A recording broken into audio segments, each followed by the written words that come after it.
الراجل ابو سيد ده يا اختي لا يعجبه العجب ولا الصيام في رجب.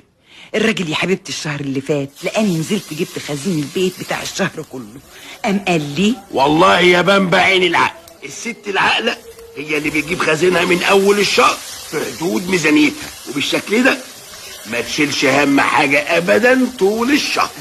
عشان تعرف يا ابو سيد انك متجوز واحده مدبره ومقتصده. عارف يا بنبع عارف، وعشان كده ابتداء من الشهر الجاي ان شاء الله هديكي المهية تتصرفي فيها زي ما انت عايزه، مش هاخد منك غير حق السجاير والمصاريف بتاعه المواصلات وبس. وفعلا يا اختي الشهر اللي جه وهل ما كدبش خبر اداني المهية على داير المليل، وانا يا اختي رايحه على البقال فت على الاجزخانه اللي على نصة الشارع.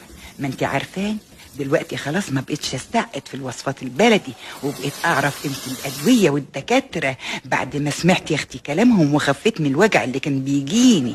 وما دام بقى يا اختي الادويه مهمه قوي كده قلت اعمل اجزخانه صغططه كده زي اللي عاملاها الست عنايات. واول يا اختي ما دخلت على الاجزخي قال لي اهلا وسهلا خالتي بامبا، اتفضلي. اهلا بيك يا اخويا. بقول ايه يسترك اديني شريط اسبرين. حاضر اتفضلي. وده ايه ده يا اخويا اللي في العلبه اللي هناك دي فيتامينات مقويه يا خالتي بامبا. مقويه؟ خلاص. بقول ايه هات لي منها 5. 5 مرة واحدة؟ مش يا اخويا بتقول مقويه؟ احسن حاجة تقوي يا خالتي بامبا هي الاكل. ايه والفيتامينات دي بتساعد بس يا اخويا. هو انا عاد فيا حيل اكل ولا امضغ؟ هات الله. وده ايه اللي في الصفيحه دي؟ ده دواء للصراصير. صراصير؟ لا يا اخويا بلاش منه، هو احنا هنقوي الصراصير كمان؟ بقول ايه امال الدواء اللي هناك ده اللي عرف؟ ايوه واللي جنبه كمان.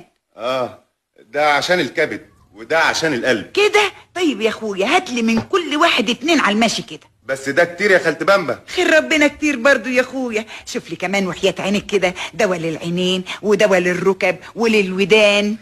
هتعملي بكل ده ايه يا خالتي بامبا؟ يا اخويا هات بس وملكش دعوه، هو